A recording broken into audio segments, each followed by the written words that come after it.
From the perspective of an intelligence officer, this story cuts deeper than war. It's about what cover really costs. For 13 years, Elise Marrow protects missions, assets, and lives so sensitive even her own family must believe she failed. Then, at her father's memorial, a Navy admiral tries to remove her from the front row, not knowing he's humiliating one of the most highly cleared officers in the room. My name is Elise Morrow. I am 31 years old, and I am a lieutenant commander in the United States Navy. I work for a secret intelligence agency that most people will never even know exists. For 13 years, I allowed my family to believe that I failed out of boot camp.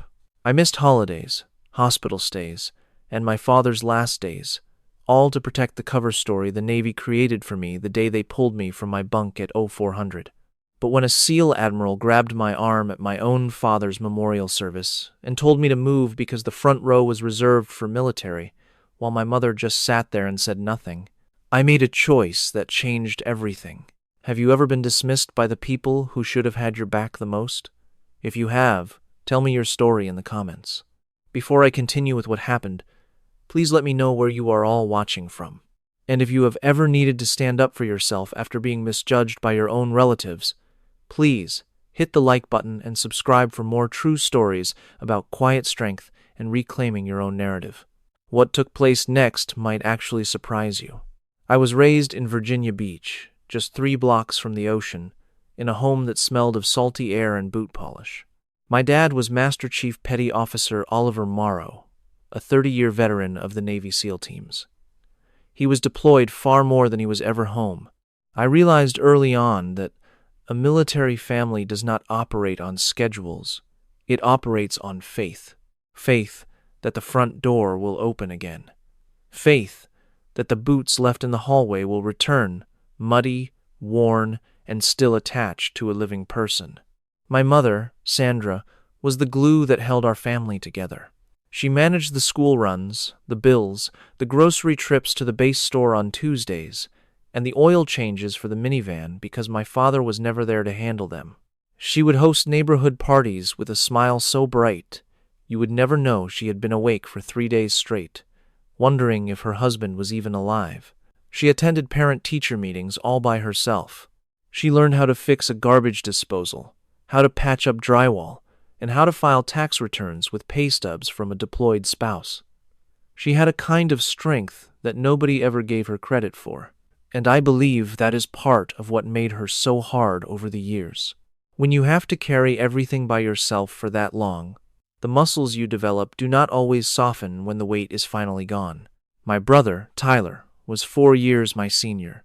He was the football star on the homecoming court and the student all the teachers loved. He had a magnetic personality that drew everyone to him. After getting a partial scholarship to Virginia Tech for construction management, he settled in Richmond.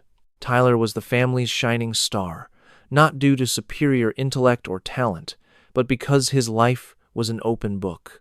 His job was simple to describe at social events. He was always there for holidays and called every Sunday. He was the child my mother could boast about, her proof of a job well done. Then there was me, the quiet one.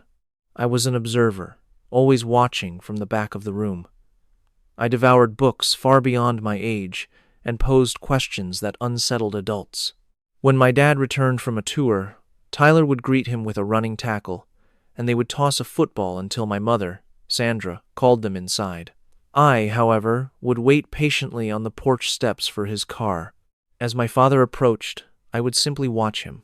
He would kneel, put his hands on my shoulders, and ask, "Elise, what's on your mind?" I would then ask him something deep, about where he had been, what the ocean looked like at night, or if he ever felt afraid. He never gave a direct answer, but a look in his eyes showed that the questions themselves were what truly mattered to him. My father was not a man who displayed his emotions very often. 30 years in the SEAL teams will do that to a person. But in those moments, as he knelt on the front sidewalk looking at his daughter who asked him things no one else would, I could see it. It was pride. Not the loud kind, but the quiet kind. The kind of pride that resides in the space between what you say and what you actually mean. I wanted to be like him, but not the version that Tyler admired. Not the dad who grilled hamburgers, threw footballs, and told war stories at barbecues with all the other SEAL families. I wanted to be the version who disappeared for months and returned as a different person, the version who carried secrets he could never speak about, the version who woke up at 0400 even when it was not necessary, because his body was trained to see rest as a luxury. I did not fully grasp what that kind of life really meant when I was 17. I simply knew it was the most real thing about him, and I wanted it to be the most real thing about me.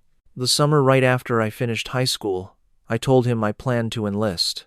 We were in the garage, his private sanctuary, the one place in our house that belonged only to him. He had a truck engine taken halfway apart on the concrete floor, and his forearms were covered in grease up to his elbows. I sat on an overturned bucket and said, "Dad, I am joining the Navy." He did not look up immediately. He tightened a bolt, put down his wrench, and wiped his hands on a rag that was already completely black.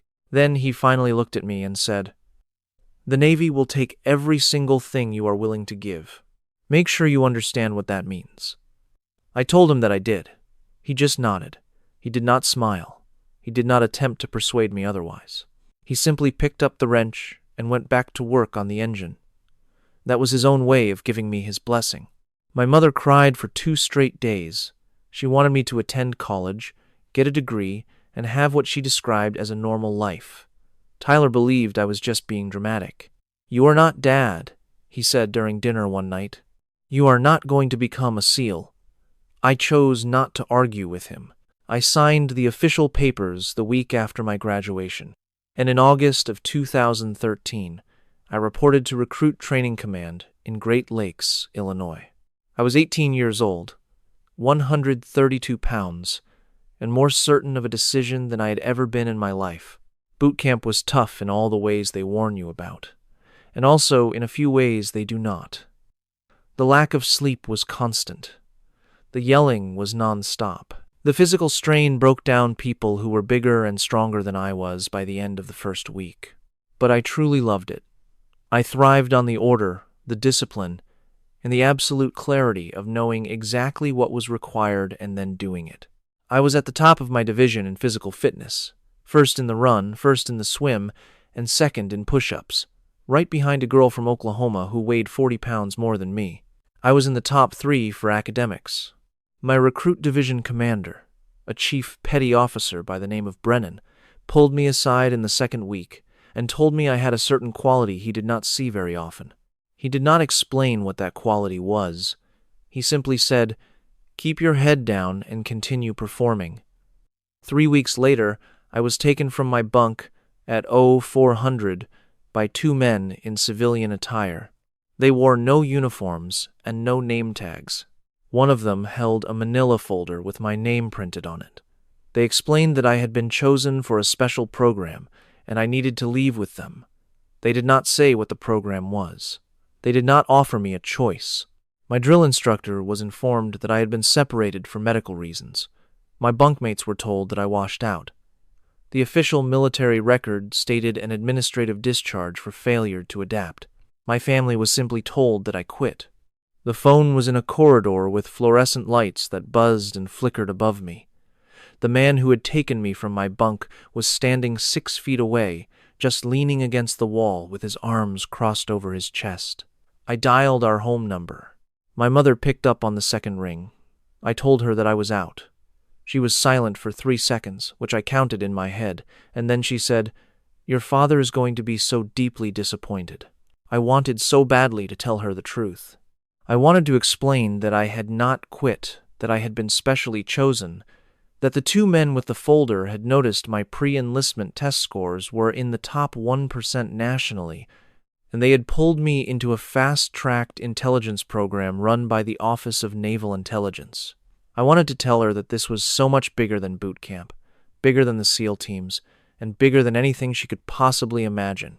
But the man against the wall simply shook his head. Just one slow shake, from left to right. So I just said, "I know, Mom. I am sorry," and then I hung up the phone. That single phone call cost me 13 years of my family. The story that I washed out of boot camp did not just stick around. It hardened into fact. It became the entire basis for every single conversation my family ever had about me. My mother would mention it at Thanksgiving. Elise could not even get through basic training. She said it to the neighbors when they asked what I was doing with my life. She told her friends at her church that her daughter had tried the military, but it just was not a good fit for her. Tyler took that lie and made it into a weapon. "My sister failed out of boot camp in 3 weeks," he would say, shaking his head with a grin that was supposed to look sorry for me, but never did. 3 weeks, and she just could not hack it. With every year that went by, the story became even more set in stone. It was no longer just an event that happened to me. It became the thing that defined me. I was the Morrow child who had failed. Tyler was the one who had succeeded.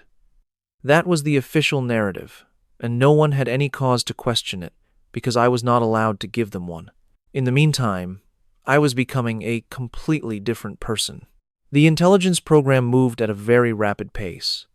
After I was pulled from boot camp, I spent 14 weeks at a training facility that I am not permitted to name, learning skills that I am not allowed to describe.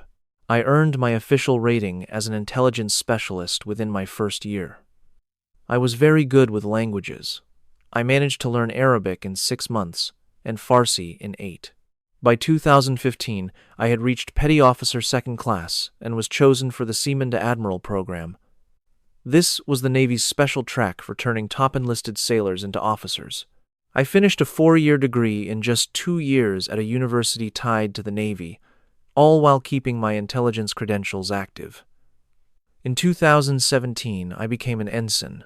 I was 22 years old and a naval officer, but my family believed I had a simple desk job answering phones for the government. I spent 2 years on the USS Halsey, a guided missile destroyer based in San Diego. My duties took me to the Western Pacific and the Arabian Gulf. I was in charge of the ship's intelligence team, giving the commanding officer daily updates on threats and classified information that guided our missions. After 18 months, I was promoted to lieutenant junior grade. Then, in 2019, my career took a sharp turn when I was assigned to the Joint Special Operations Command in North Carolina. At JSOC, all my training finally came together.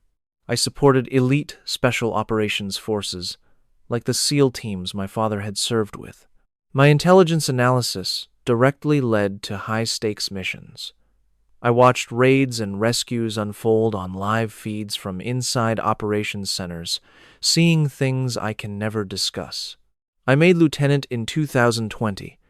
I was sent to places I cannot name and worked on missions I will never mention. I saw events on screens at 3 a.m. that will stay with me forever. Yet every Thanksgiving I managed to get home, my mother would introduce me to guests by saying, "This is my daughter who tried the Navy, but it wasn't for her." I never said otherwise. I couldn't. The cover story had to be maintained, even if it made me the butt of family jokes. It did not matter that my brother called me a failure. The information I dealt with was classified at the highest levels. If I revealed the truth, even to my family, people could get hurt. Missions could be compromised. So, I sat there at the holiday table year after year and just endured it. But one conversation gave me strength through the hardest times. It was Thanksgiving in 2019. I had managed to come home for just 2 days between deployments. The house was packed with people. My brother Tyler was there with his wife and daughter. Aunts and uncles crowded the dining room. My mother was in the kitchen, proudly telling everyone about Tyler's new construction project. When she saw me walk in, she barely looked up and said, "Oh, Elise is here. Good." Later that evening, I stepped out into the garage for some quiet and fresh air. I stood in the darkness, leaning on my father's old workbench, the very same spot where I told him I was joining the Navy 6 years before. The old engine parts were all gone now. He had replaced them with neat tool organizers and a radio that only played country music. I could hear everyone laughing inside the house. The garage door creaked open, and my father came in. He did not turn on the light. He just leaned against the other wall with his arms crossed. We stood in silence for about a minute before he spoke softly. I was in the teams long enough to know what separated for medical reasons looks like, and that is not you. Tears welled up in my eyes. I could not say a word. I could neither confirm nor deny anything. I just stood there in the dark, trying to control my breathing. He gave a single, slow nod. That was all the confirmation I needed. He pushed himself off the wall and started to leave, but he paused at the door. Without looking back at me, he said, "I am proud of you, kid. Whatever it is you are doing." Then he went back inside. He never mentioned it again. He never corrected my mother at dinner. He never told Tyler to stop with the jokes. He respected my security clearance more than he wanted to defend me, because he understood that some things are more important than being understood. That was our last real talk about my career. He took my secret with him to his grave. Tyler's bitterness only got worse through 2020 and 2021. His own marriage crumbled. His wife left him for a coworker, took the house, and moved their daughter to Northern Virginia. Tyler was stuck with child support, a mostly empty apartment, and a failing business. He started drinking heavily and would show up to family gatherings with a chip on his shoulder. And that anger was always aimed at me. In his eyes, I represented everything that was wrong. I had a government job I could not explain, drove an ordinary car, and lived in a small apartment. I came to holidays with nothing to show for my life. No husband, no children, no visible career path. He started calling me the family freeloader when I was not around. He said it to our mother and to our cousins, to anyone who would listen. My mother never stopped him. In her view, he was telling the truth. I will never forget one Thanksgiving dinner in 2021. I had just come from 72 hours straight inside a JSOC command center. We were coordinating a hostage rescue in West Africa. My team had worked non-stop to locate 3 Americans taken by militants. We found them, the operators went in, and all 3 hostages were brought home safely. I drove directly from the base to my mother's house, changing in my car and bringing a pie I had bought from a store. Tyler was already sitting at the table.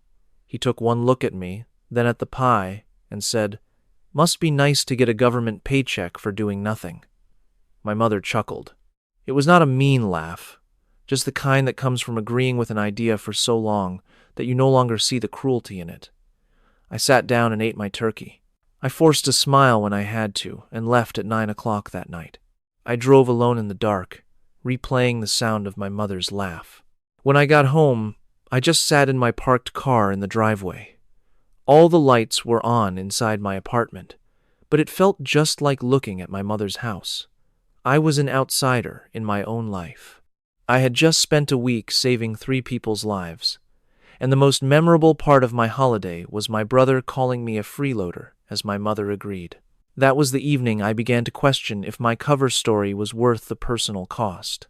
In 2021, I was chosen for a classified naval intelligence group that answered only to the Director of National Intelligence. This was the deepest level of secrecy. I was promoted to lieutenant commander and put in charge of a targeting cell supporting Tier 1 operations. The work was the most important I had ever done, alongside the very best people in the field. The security around my job was so intense that my old commander at JSOC did not even know about my transfer until the orders arrived with a classification he had never seen. I was only 26 years old. I possessed one of the highest security clearances in the entire Department of Defense, and my family still believed I answered telephones for a living. In 2023, my father began to slow down. At 57, he was still on active duty, but nearing mandatory retirement after 30 years in the teams. He had been making plans for months, like a fishing trip with his old SEAL friends, but he just did not have the energy. Sandra was the first to notice. He was sleeping more, eating less, and losing weight. In October, the Navy doctors ran tests. The results in November were devastating. Stage 4, pancreatic cancer. It was too late for any effective treatment. The doctor told my father he likely had 6 to 12 months left to live. My father just sat there in the exam room, looked at the doctor, and calmly said, "That is more time than some of the men I served with ever got." Sandra fell apart. Tyler came down from Richmond and stayed for a full week. I put in a request for emergency leave the moment I heard the news. It was denied. I was in the middle of a mission that could not be stopped. There were active targeting operations with lives hanging in the balance. My director told me she was sorry, but the mission had to continue. I missed the appointment where he got the diagnosis. I missed his first and second rounds of treatment. I missed 3 family visits. Sandra eventually stopped calling me with updates. Tyler sent me a single text message. "Nice of you to show up for nothing as usual." I stared at my phone for 10 minutes before putting it face down on my desk and getting back to my work. The most painful part was that he was not completely wrong. I was not there. It was not because I did not want to be. I would have traded anything to be in that hospital room, but my job was to protect people who would never even know my name. The cost of leaving, even for a week, was measured in human lives. My father would have understood that calculation. He had lived it for 30 years. But Tyler and Sandra did not know, and I could not explain it to them. So I took their anger just as I had taken everything else, silently and all alone. My father passed away on January 14th, 2025, at Naval Medical Center, Portsmouth. My father was 58 years old. He gave 30 years and 4 months of his life to the United States Navy. He earned a Bronze Star with valor, a pair of Purple Hearts, and the deep respect of every operator who fought alongside him. I landed 6 hours after he passed away, flying in from a classified post. I cannot say where it was. I cannot say what I was doing. When my plane touched down at Norfolk International, I turned on my phone to see 17 missed calls. I didn't bother with the voicemails. I knew. I drove right to the hospital. The corridors smelled of antiseptic and burnt coffee. I found my mother there, standing just outside his room. The look she gave me was one I had never seen on her face. It was not quite anger, but a feeling beyond it. Something exhausted and finished. She said nothing. I remained in that hallway for 11 minutes. I gazed up and counted 47 ceiling tiles. A nurse passed me by 2 times. A chaplain came and asked if I wanted company. I told him no, thank you. When the door finally swung open, my brother Tyler emerged. He looked right at me and said, "You missed it." Then he strode past me and headed for the elevator. I stepped into the room. My father appeared at peace, smaller and thinner than I recalled, but peaceful. His hands were clasped over his chest. His trident pin had been set on the table beside the bed. I took a seat in the chair next to him and remained there for 2 hours. The tears never came. I took his hand and said all the things I should have said to him long ago. I told him I was still serving. I told him about JSOC, the fusion cell, and the directorate. I described missions I had supported and people I had helped rescue. I shared everything that regulations had always forbidden me from saying. And I told him I was sorry. Not for the job, but for every holiday I was not there, every call I could not answer, every time I put the mission before my family. He was gone, but I felt he already knew. His memorial was set for July, 6 months after he died. It was to be at the Naval Station Norfolk Chapel, with full military honors. My father deserved every bit of that ceremony. 30 years with the SEAL teams, numerous combat tours, a list of medals that would fill a page, and a reputation that made young operators stand taller whenever his name was mentioned. The chapel was going to be filled to capacity. SEALs in their dress-white uniforms, officers from the entire special operations world. Family and friends would sit in the pews just behind them. I drove to the base by myself on a Saturday morning. The sky was a solid, heavy Virginia gray that pressed down on everything like a thick quilt. I had on a plain black dress. I wore no jewelry, only my father's watch, which I had taken from the hospital. I was not in uniform, showing no insignia and no rank. I made that decision on purpose. Today was about my father. I was not there as Lieutenant Commander Morrow. I was there simply as Oliver's daughter.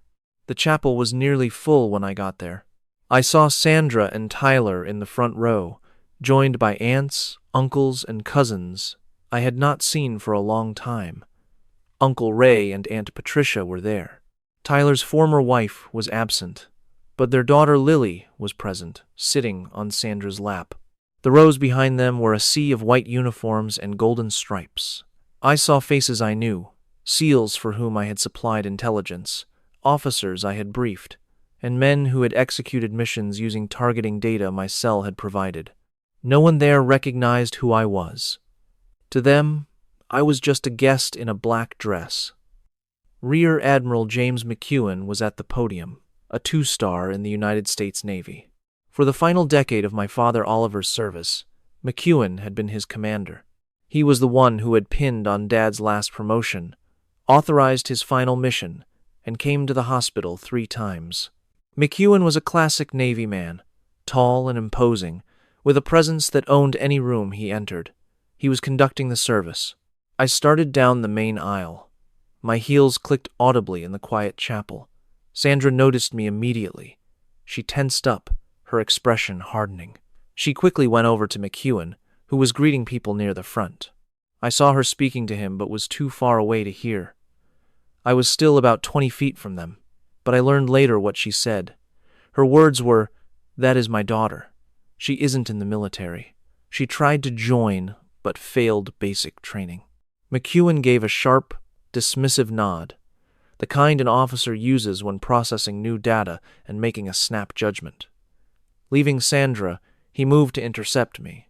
He was easily 6'2", with an innate authority that simply claimed its space. He placed his hand on my upper arm, not softly but firmly, like someone guiding a person from a restricted zone. His grip was so strong I could feel the pressure of each finger through my dress. He looked down at me. I stand 5'6", so he towered over me by a good 8 inches. He spoke, loud enough for the first 3 rows to overhear, "Move. This section is reserved for service members." The chapel did not fall silent immediately. The quiet spread in waves. The first row heard him and fell silent. The second row saw the first and turned to see why. By the time the silence reached the back of the building, every single person was looking at us. They saw a rear admiral holding the arm of a woman in a black dress, guiding her away from the front pew at her own father's service. My brother Tyler stared down at his own feet. My mother sat with a straight back in her seat, her hands folded neatly in her lap, and did not say a thing. Not a single word. She did not say, "Hold on," or "That is my daughter," or "You have made a mistake." Nothing at all. She was the person who told McEwen I was not in the military.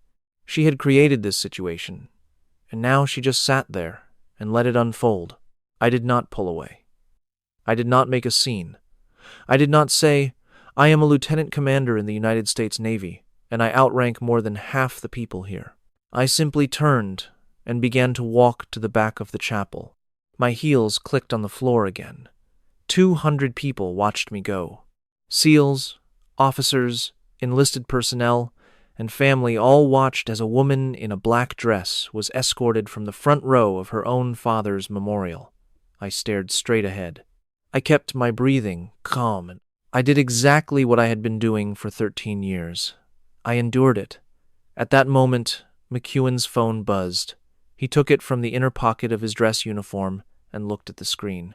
I was about 5 steps away, still walking toward the back. He took the call. I could not hear what was said, but I could see his face. I had turned my head just a little, the way you do for a final glance when leaving a room, and I saw the change.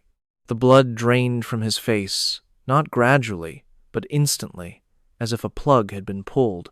His whole bearing changed. His shoulders, which had been set with authority just 3 seconds before, drew back and then tensed up in a way that was not about confidence. His other hand, the one that had just held my arm, fell to his side and hung there. He spoke only 2 words. "Yes, sir." Then he paused and said, "Understood, sir." He hung up. The person on the phone was Captain William Driscoll, the commander of Naval Station Norfolk. Driscoll had been observing the chapel's security cameras from his office, which was normal procedure for important events on base. He had witnessed McEwen take my arm. He had seen Sandra gesture toward me, and he knew precisely who I was because my directorate had briefed his command 6 months before as part of a standard security meeting. Driscoll did not need to say much. He informed McEwen who he had just physically handled, and he ordered him to correct the situation. McEwen turned back around. I had made it to the middle of the aisle by that point, still walking, still quiet, and still looking forward. The chapel was completely still. 200 people were holding their breath. Lieutenant Commander Morrow. I stopped moving. My hand rested on the back of a pew. In what I think was the 8th row, I did not turn right away. I stood perfectly still for 2 long seconds, my hand on the polished wood of the pew, and let the quiet linger. Then I turned around. Every person in that chapel was looking at me.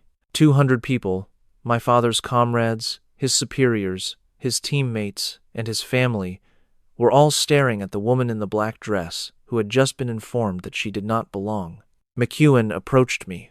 His footsteps echoed on the floor. They were sharp, measured steps, but not as quick as before. When he stood before me, he snapped to attention. Full military attention. Shoulders squared, chin high, arms straight at his sides, his eyes fixed on mine. And then he saluted. His voice was unsteady when he spoke. "Ma'am, I was unaware. Please, the front row is for you." I returned his salute. I held it for a perfect count, just as you are taught, just as they train you, just as my father would have done. Then I lowered my hand. I said nothing. Any words would have lessened the power of that moment. I turned and walked back to the front row, and as I moved, one after another, every uniformed officer in that chapel got to their feet. It began in the 2nd row with a commander whose face I did not know, a man with silver oak leaves on his shoulders, who stood up from his seat. Then the row behind him rose, and the one after that, and the one after that. By the time I made it to the front pew, every single service member in that chapel was standing. The act of rising spread from the middle of the room outward, like a ripple that begins in the center of a lake and touches every single shore. My mother's jaw was hanging open. Her hands were no longer folded. She was gripping the back of the pew in front of her. Tyler was looking right at me, not at the ground, not at his feet, but at me. It was as if he was truly seeing me for the very first time, as if the woman striding down that aisle was a total stranger who just happened to have his sister's face. I sat down. Sandra was just 2 seats away. Model. Silence hung between us. As the chapel's attendees rose to their feet, a strange thought hit me. For the first time in 13 years, I had nothing to defend. The service moved forward. Admiral McEwen went back to the lectern to speak about my father, Oliver. He recounted 30 years of dedication, highlighting his guidance of the teams, the soldiers he mentored, and the operations he commanded. His tone was firm and professional, yet his trembling hands betrayed him on the wooden podium. He never said my name again in his speech. It was unnecessary. Every person there had already put the pieces together. There were handshakes and quiet nods. I heard a soft ma'am and a "my condolences, Commander." Then, a senior chief petty officer stood before me. He was a wide, rugged man, his chest adorned with a seal trident and an impossible number of service patches. "Your dad spoke of you," he said. "Never specifics, only with pride." I managed a nod and a thank you, keeping my composure until he was gone. Across the way, Sandra was watching. She stood near the chapel door with Tyler and my Aunt Patricia, completely still for the last 20 minutes.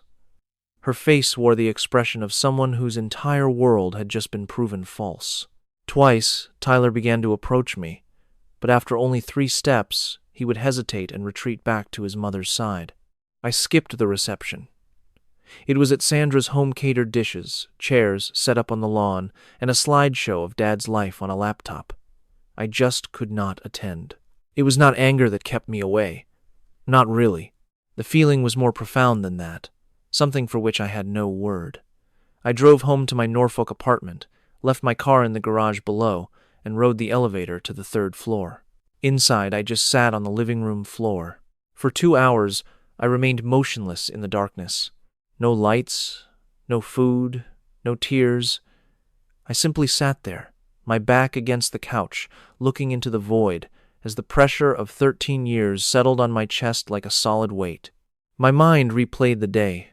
McEwen's touch on my arm, my mother's quiet shock, the look on Tyler's face, the phone call, the sharp salute, the entire chapel on its feet. And I thought of my father, who carried the truth in silence, because the mission meant more to him than any personal vindication. There was no anger, no relief, just a hollow feeling I had not known since his death. It felt as if a pillar that had supported me for 13 years had suddenly crumbled. After 3 days passed, I made a call to Captain Grace Tanaka. She was the senior intel officer who first saw my potential and pulled me from boot camp all those years ago. I remembered her standing in the hall as I used a payphone to call my mother, giving a slight shake of her head when I almost revealed everything. From that day on, she guided my path in the service. It was Grace who put me up for JSOC and championed my selection for the Intelligence Directorate. In all the ways that counted, she was the architect of my career. Grace was also the only maternal figure who truly grasped the nature of my work. I recounted the entire memorial service to her. I described McEwen's, the call, the salute, the look on Sandra's face, and Tyler's stunned gaze. She heard me out completely, never once cutting in. When I finally finished, a long silence followed, lasting perhaps 10 or 15 seconds. "You were not in the wrong, Elise," she finally said. "That story was crucial. It shielded missions and saved lives. Not just here, but in places your family has never even heard of, for people they will never know. Your father knew that. It was his whole world." I then asked a question I had not planned on. "Did my father ever contact you?" I needed confirmation from someone beyond my family circle. Grace hesitated for a moment before answering. "One time. About 4 years ago.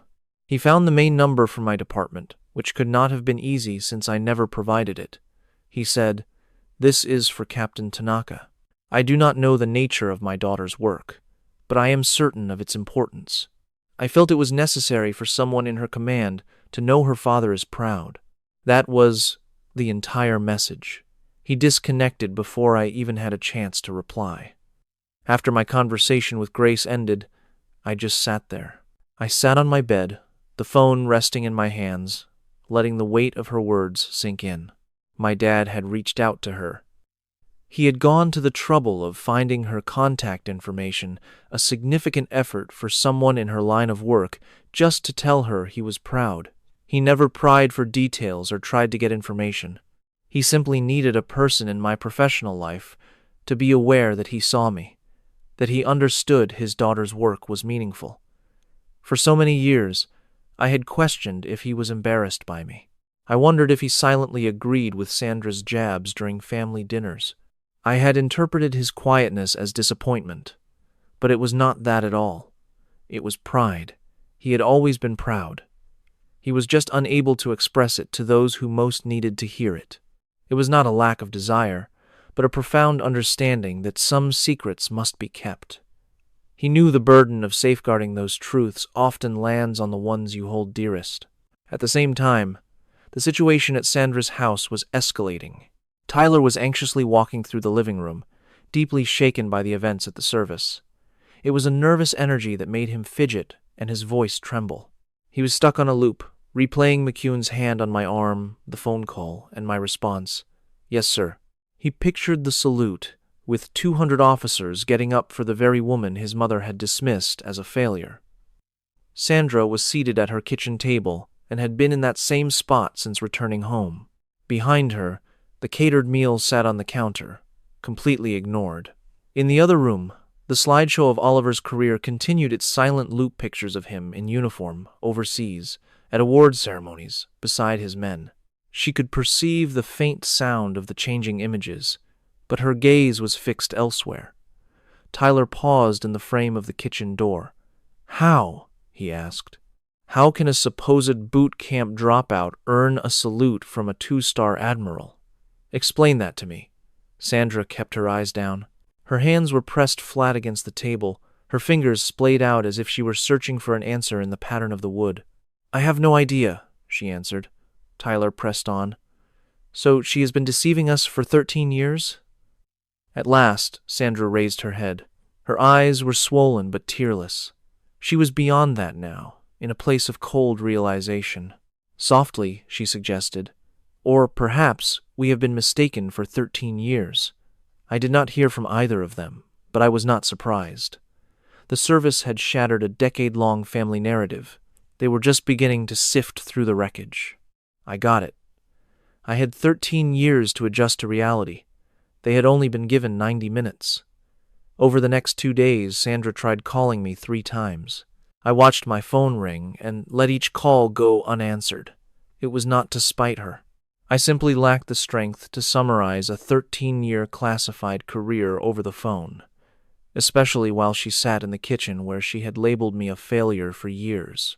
I replied with a single message, "I am fine. I just need space."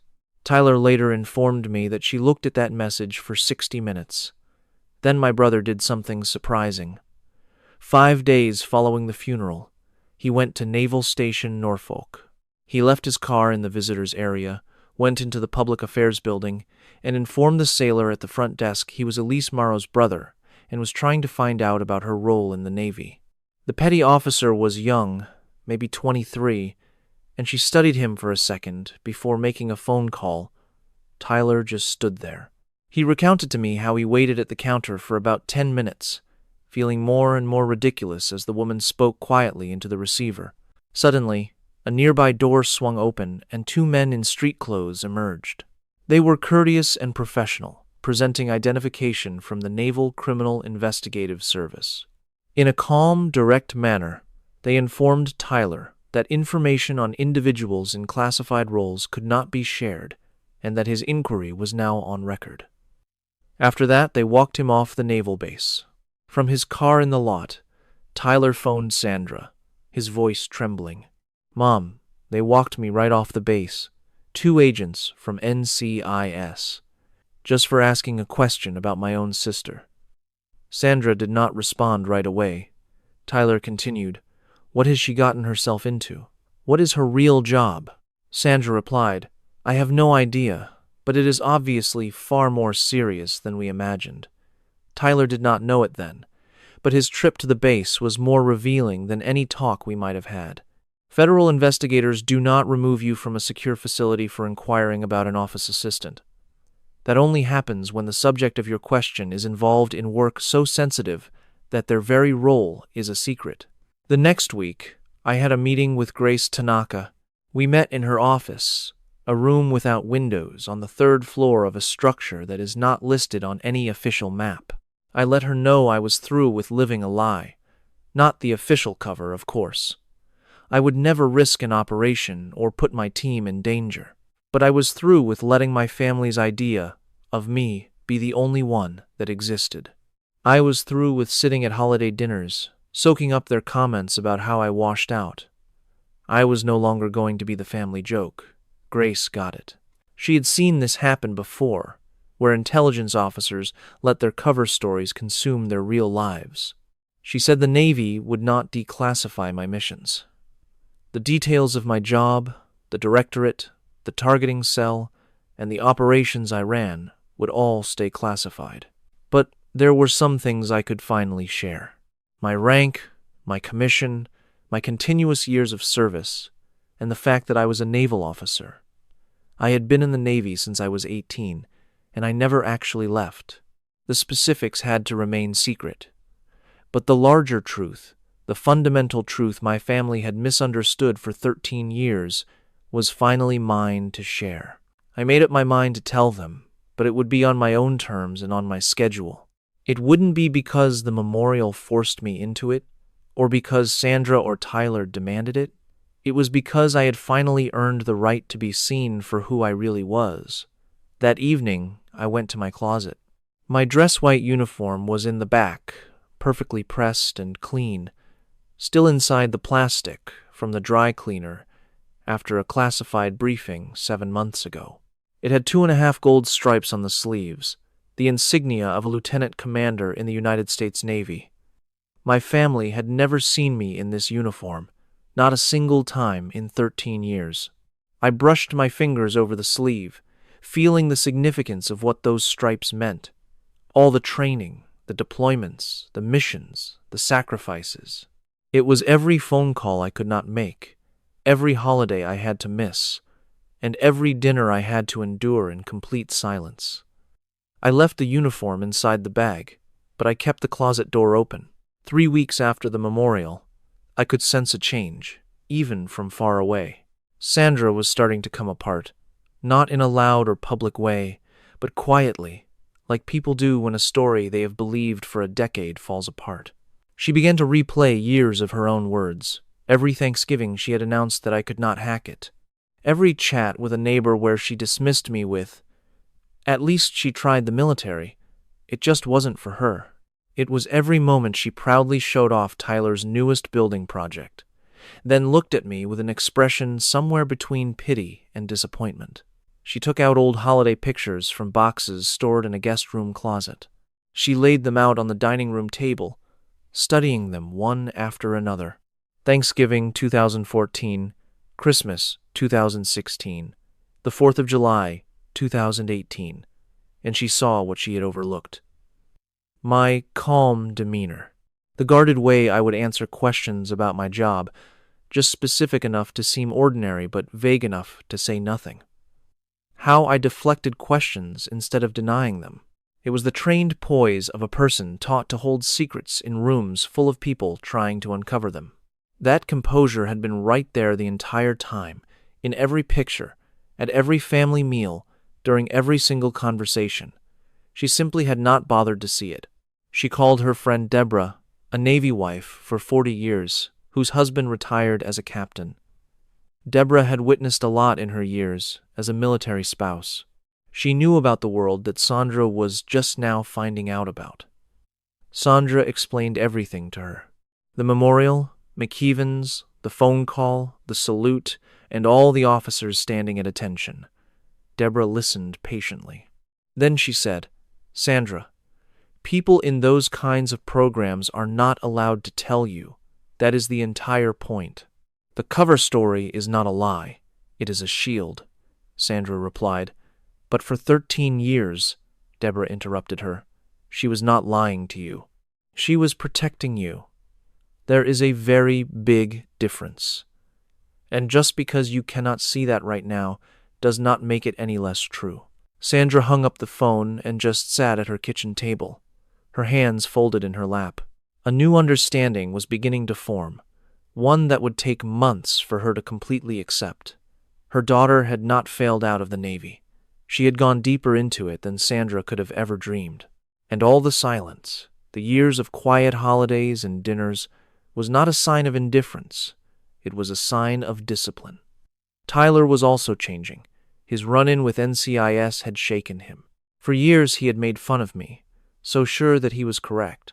And now all that certainty was gone. He was in his truck one night outside his Richmond apartment, with the engine off and the windows rolled up. He replayed every time he had called me a freeloader, every joke at the holidays, and every time he rolled his eyes when I said I could not discuss my work. He took out his phone and wrote just 2 words. "I am sorry." He looked at the message for 5 minutes, and then finally sent it. I was at my office desk when his text arrived. I read his message, leaned back into my chair, and sent 2 words in reply. "I know." Tyler stared at my response for a very long time. Just 2 words. There was no exclamation point, no emoji, nothing like "it is okay" or "do not worry about it." Just, "I know." I believe he was looking for forgiveness. Instead, he received an acknowledgement. And I believe he eventually realized that the acknowledgement was far more truthful than forgiveness would have been. News began to spread through the Navy circles in Virginia Beach. Military towns are like small towns, and the SEAL community is even smaller.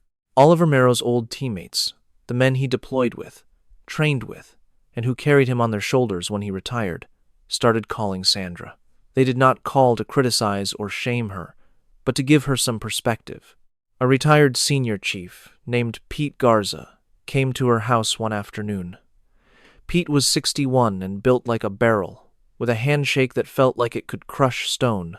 He had served alongside my father for 15 years, including 3 deployments, 2 of which were hard enough to create a lifelong bond. Sandra let him inside. She poured some coffee. Pete took a seat at the kitchen table, the very same table where Sandra had spent weeks trying to understand her own daughter. He then told her something she had never known. He said, "Oliver called me about 4 years ago, in the middle of the night. He had been drinking, not heavily, but just enough to be talking freely. He said to me, 'Pete, my daughter is doing things I will never be able to know about, and I have never been so proud.' I asked him what he meant. He just said, 'I cannot tell you. I just had to say it to someone who would get it.' And that was all." He hung up. At that moment, Sandra just broke. She started crying in a way I imagine she had not cried since the day my father passed away. It was a deep, gut-wrenching cry that came from a place far below her stomach, from the part of you that holds your deepest shames. She had just found out from a man who knew her husband for 15 years that Oliver had known the truth all along. He knew that I did not wash out. He knew I was involved in something special, and he never told her. Not because he did not trust her, but because his trust in the work was even greater. That night, Sandra sat by herself, holding Oliver's trident pin. She rolled it around in her fingers, feeling the metal eagle, the trident, the anchor, and the pistol. It was the pin that symbolized everything her husband was, and she finally grasped that her husband and her daughter were part of a world she was never allowed to enter. It was not because they did not love her, but because it was what the job required of them. Sandra texted me on a Saturday morning near the end of August. It read, "The Lighthouse Diner, Saturday. Just you and me, please." The Lighthouse was a small diner on Shore Drive where my dad took Tyler and me after church when we were little. It had sticky vinyl seats, laminated menus, and a waitress named June who called everyone Han and would pour your coffee without you even asking. I had not been to that diner in a very long time. I looked at her text for a whole day before I answered. I had no idea what to expect. Was it going to be an interrogation, an apology, a fight, or a lecture? I just typed OK on Sunday morning and sent it before I could change my mind. I made the drive there on Saturday. I pulled into the gravel lot behind the diner and just stayed in my car for 3 minutes, staring at the front entrance. I went through a dozen possible conversations in my mind. In some, I was cool and collected. In others, I finally said all the things I had kept inside for 13 years. The things that were sharp, true, and would have felt wonderful to say but awful to hear. In the end, I did not need any of my prepared speeches. Sandra was already sitting in a booth when I entered. Her hands were cupped around a coffee mug, one of those old white ceramic ones with the diner's logo nearly worn off.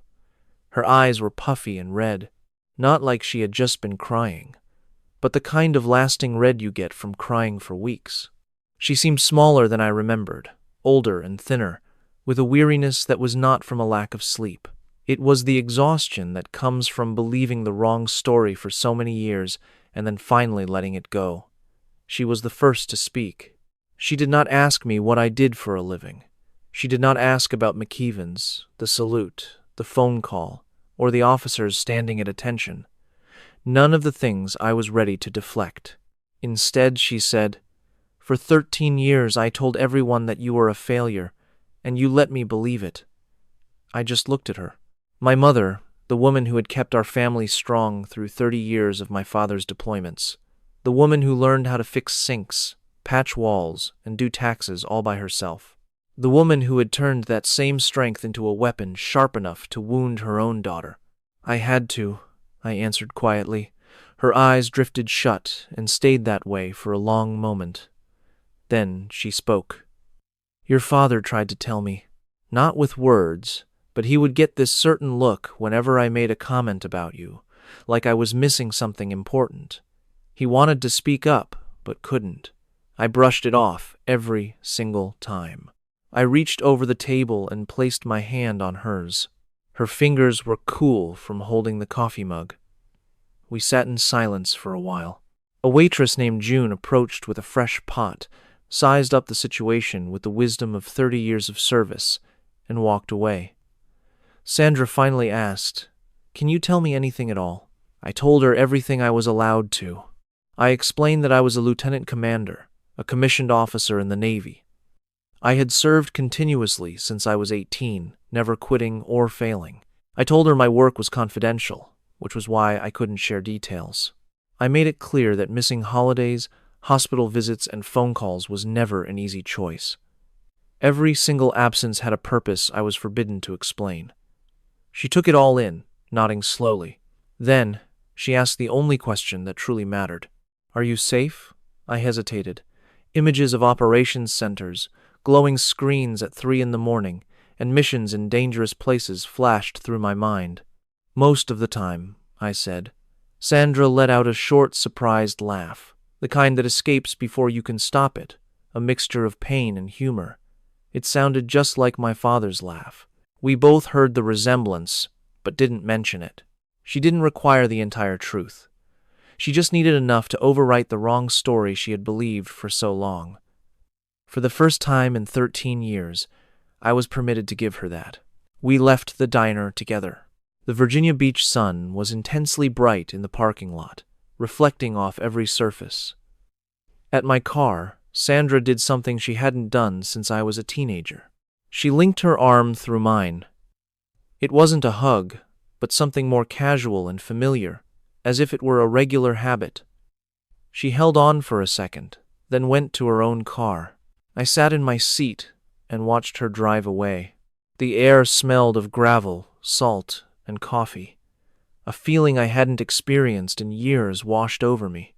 It wasn't relief or forgiveness. It was something much quieter, like the start of something new. 6 months after our meeting, things had changed.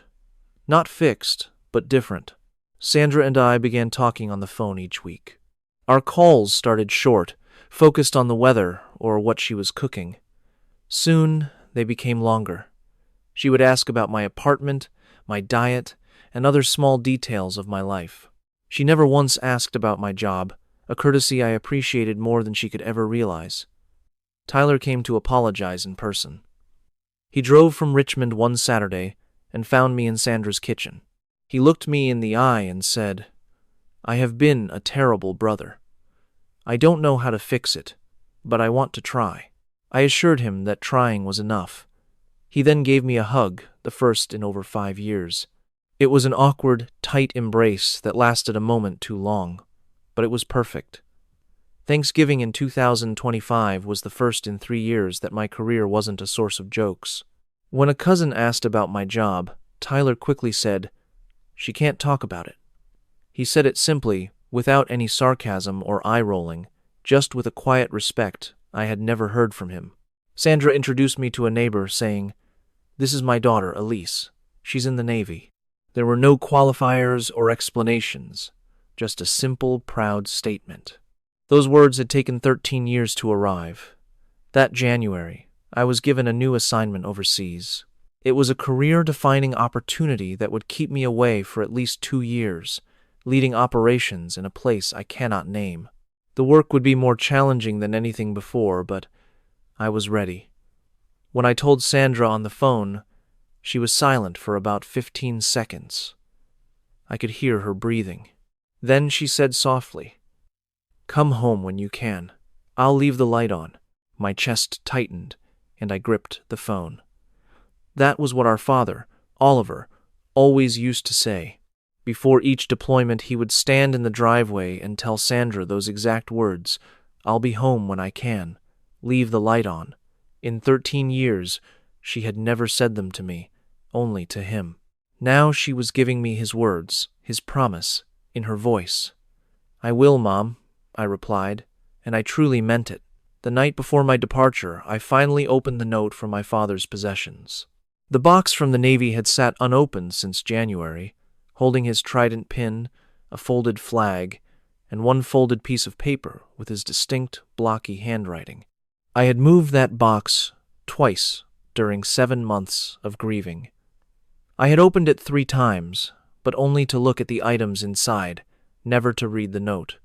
I simply wasn't ready. But that night, I was.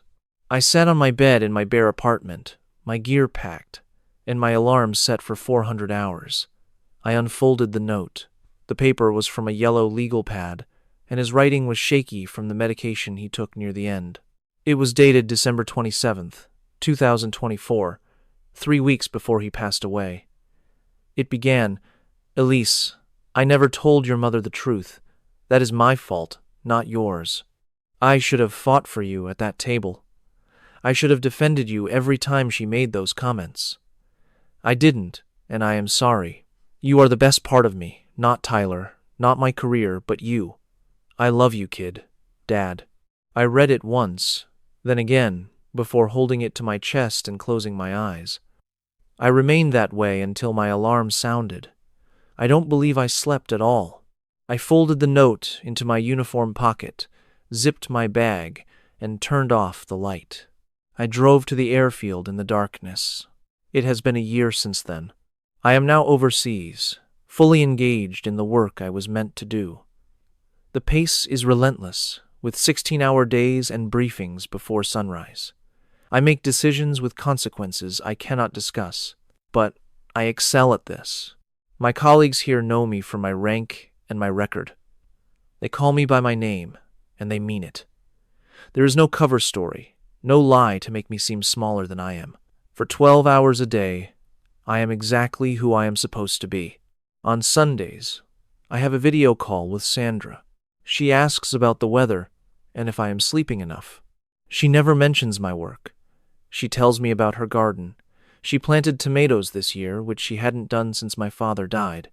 She talks about my niece's softball season and the new neighbors.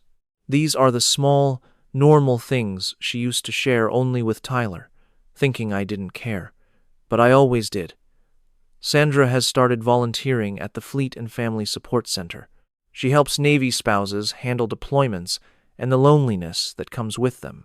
She told me about sitting with a crying 23-year-old wife whose husband was on his first deployment. Sandra held the young woman's hand and said, "Be proud of them, especially when you don't understand." She now keeps a recent photo of me in her volunteer lanyard. I am standing in front of a building she will never know, wearing the uniform she now recognizes with pride. Tyler sends me handwritten letters. He writes about his life, like his daughter Lily's success as a shortstop. He talks about a new construction project in Chesterfield County. He no longer apologizes in his letters. That part is behind us. Now, he just includes me, treating me like a sister who matters.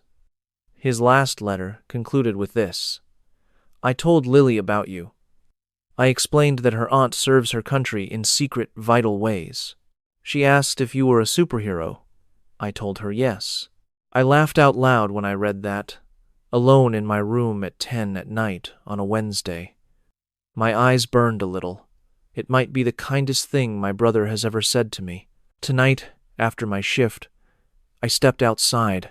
The air is warm and heavy, the kind that clings to your skin and stays. The sky here is so clear, and the stars feel different, somehow brighter and lower than they do back home. My hand went to the folded note in my pocket. I take it with me wherever I go. I have memorized it by now. I know every unsteady word, every corrected mistake, and every pause my father took as he wrote, "You are the best of me." I often reflect on that day in the chapel. McEwen's hand on my arm felt certain and dismissive, the grip of a man who never doubted his own authority. I remember my mother's silence, Tyler's shoes, and then the critical phone call. The 2 seconds it took for all the color to vanish from McEwen's face. He gave a crisp, formal salute, offered by someone who had just realized the woman he manhandled held a rank superior to many he had commanded. Then, the entire room began to rise. It started slowly, then spread, as officer after officer got to their feet until the whole chapel was standing. My mother looked around, completely stunned, as if her world had just been reshaped. I think of Sandra in the diner, her cool hands on her mug as she admitted, "I told everyone you had failed." She said it without a trace of remorse, as if she needed to say it aloud to make it real for herself. I remember Tyler's 2-word text, "I'm sorry," and my reply, "I know." Sometimes the briefest messages are the most profound. I recall a Thanksgiving when Sandra said, "She serves in the Navy." Tyler then added, "She is not allowed to discuss it." No one laughed or made a joke. The silence wasn't filled with a false narrative. I think of my father in his garage, surrounded by engine components. He once told me, "The Navy will demand everything you can possibly offer." He was absolutely right. It cost me everything. It took my holidays, my family dinners, my reputation, my mother's admiration, and my brother's warmth. For 13 years, I was seen as a failure at the one table where I should have felt most accepted. It took all I was willing to sacrifice, and more. But it gave something back, too. It gave me a sense of purpose. It gave me work that has meaning. It surrounded me with colleagues who respect my rank and accomplishments. It gave me the assurance that what I do, this quiet and classified work my family will never understand, saves lives. Real people get to return to their families because my unit made the right call at 3 o'clock on a Tuesday morning. My father spent 30 years protecting people who would never know him. I did the same for 13 years. The hardest part was never the job itself. It was watching my own family believe that I was a failure. It was sitting at that table, hearing the jokes and feeling the pity, knowing the truth was a secret I could not reveal. That was the one mission for which I had no training. It was a deployment without an end date, and it nearly broke my spirit. But they have a better understanding now. Not the full picture, of course. They don't know about the operations, the targets, the code words, or the haunting things I've witnessed on screens that I will carry with me always. They just know enough. My mother understands that I serve. My brother understands that I am important. And my father, he always knew the truth. I place my hand on the note. The paper is soft now, worn from being held close on nights when the job felt heavy and the distance home felt infinite. You are the best of me. 5 short words, written by an unsteady hand just 3 weeks before the man who raised me passed away. Those 5 words expressed everything that 13 years of silence had concealed. I take a deep breath. The air is warm, the stars are low, and on the other side of the planet, my mother is keeping the porch light on for me. For the very first time, I feel that everything is just as it should be. If this story resonates with you, if you have ever been the person in your family who is overlooked or defined by a story that isn't true, I want you to remember this. The people who truly matter will see you for who you are, and the opinions of those who do not are not your burden to carry. If you found this meaningful, please subscribe. I will see you again in the next video.